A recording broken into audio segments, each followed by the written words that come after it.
Space यानी कि अंतरिक्ष का टेम्परेचर क्या है, गर्म है या फिर ठंडा है, और अगर ठंडा है तो कितना ठंडा है। मैंने पहले बताया किसी भी चीज का टेम्परेचर डिपेंड करता है उसके अंदर जो मॉलिक्यूल है वो कितना वाइब्रेट कर रहा है, वो कितना जोर से जा रहा है उसके ऊपर। अब स्पेस का प्रॉब्लम ये है कि अंतरिक्ष में कोई मेटेरियल ही नहीं है, यहाँ पूरा खाली है। तो अगर मेटेरियल नहीं है, अगर मॉलिक्यूल नहीं है तो वाइब्रेट किससे करेगा, आपस में टकराएगा कैसे। तो इसलिए स्पेस की टेम्परेचर 0 केल्विन मतलब -273.15 डिग्री सेंटीग्रेड के आसपास है। अब अगर आप ये सूरज के अंदर घुस जाएंगे तब वहां बहुत गर्मी है भैया, लेकिन यहाँ स्पेस में या फिर यहाँ स्पेस में टेम्परेचर बहुत कम है। अब आप कहेंगे कि सूरज के इतने पास है फिर भी टेम्परेचर इतना कम है, ये कैसे हो सकता है। देखिए, इसके लिए एक एक्सपेरिमेंट आपको याद करा दूं। ऐसे बचपन में मैग्नीफाइंग ग्लास से हम लोग ऐसे कागज पे आग लगाते थे, है कि नहीं। अब आप सोचिए, अगर ये मैग्नीफाइंग ग्लास को आप हटा देंगे यहां से और यहां फिर हाथ रखेंगे तो हाथ में गर्म लगेगा क्या? नहीं लगेगा। यहां बीच में गर्म नहीं लगेगा क्योंकि यहां मॉलिक्यूल बहुत कम है।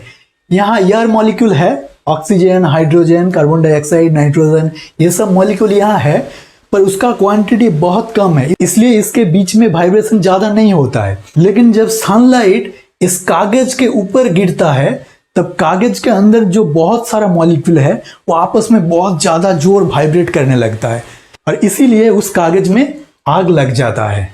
आपको और एक एग्जांपल देता हूं। धूप के टाइम पे गर्मी में आप देखेंगे कि ये जो रास्ता है वहां आप अगर पैर देंगे बहुत ज्यादा गर्म लगेगा, लेकिन इसके ऊपर जो हवा है क्या वो उतना गर्म होता है? उतना गर्म नहीं होता है, क्योंकि ये जो रास्ता है इस पे जो मटेरियल है इसका मॉलिक्यूल डेंसिटी बहुत ज्यादा है, तो इस पे जब सनलाइट गिरता है तो ये बहुत ज्यादा वाइब्रेट करता है, तब जाके आपको हीट फील होता है। और इसके ऊपर जो हवा है उस पे मॉलिक्यूल है लेकिन कम है, इसलिए उसका वाइब्रेशन कम हो रहा है, मतलब काइनेटिक एनर्जी बहुत कम है, इसलिए यहाँ टेम्परेचर कम होगा। अब वापस हम स्पेस में आ जाते हैं।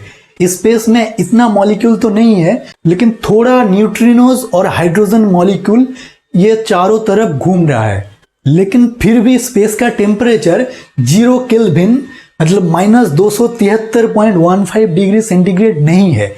स्पेस की असली टेम्परेचर है 2.7 केल्विन मतलब -270.45 डिग्री सेंटीग्रेड। ये बहुत ठंडा होता है। अब सवाल ये है कि स्पेस में तो मॉलिक्यूल नहीं है, तो उसके अंदर तो टकराव नहीं हो रहा है, मतलब काइनेटिक एनर्जी 0 है, फिर भी इसका टेम्परेचर 2.7 केल्विन क्यों है, 0 केल्विन क्यों नहीं है? उसका कारण है ये जो पूरा ब्रह्मांड जब सृष्टि हुआ था तब एक बहुत बड़ा विस्फोट हुआ था जिसको साइंटिफिकली बिग बैंग कहा जाता है, बहुत बड़ा धमाका। उस धमाके के टाइम पे जो रेडिएशन निकला था वो रेडिएशन अभी अंतरिक्ष में चारों तरफ घूम रहा है और उस रेडिएशन के लिए स्पेस की टेम्परेचर 2.7 केल्विन है। अब देखिए, पृथ्वी के ऊपर स्पेस में ये इंटरनेशनल स्पेस स्टेशन है, ये पृथ्वी से 408 किलोमीटर दूर स्पेस में है। अब आप देखेंगे इस स्पेस स्टेशन के बाहर एस्ट्रोनॉट जब मेंटेनेंस का काम करने जाते हैं तो ऐसे स्पेस सूट पहन के जाते हैं। अब बाहर तो हवा नहीं है, तो इसके लिए इसके पीठ में ऑक्सीजन का सिलेंडर रहता है और इसके स्पेस सूट के अंदर एसी और हीटर ये दोनों चीज रहता है। अगर बाहर टेम्परेचर कम होगा तो इसके अंदर का जो हीटर वो काम करेगा और इसको हीट करेगा। अगर बाहर टेम्परेचर ज्यादा है तो इसके अंदर जो एसी है वो एसी काम करेगा तो इसको ठंडा कर देगा। अब मैंने पहले बता दिया कि स्पेस में बाहर टेम्परेचर बहुत कम है, फिर इसके अंदर एसी का जरूरत क्यों है? बस हीटर से तो काम चल जाता। लेकिन प्रॉब्लम इधर है, देखिए यहां तो बाहर टेम्परेचर बहुत कम है, लेकिन सन की लाइट जब इसके ऊपर गिरेगा फिर ये जो स्पेस सूट है ये बहुत गर्म हो जाएगा। जैसे यहां गर्म नहीं होता है, यहां ठंडा है लेकिन ये कागज जल जाता है, ऐसे ही यहां ठंडा है लेकिन सूर्य के रश्मि जब इसके ऊपर गिरेगा, ठीक है, तब ये बहुत गर्म हो जाता है।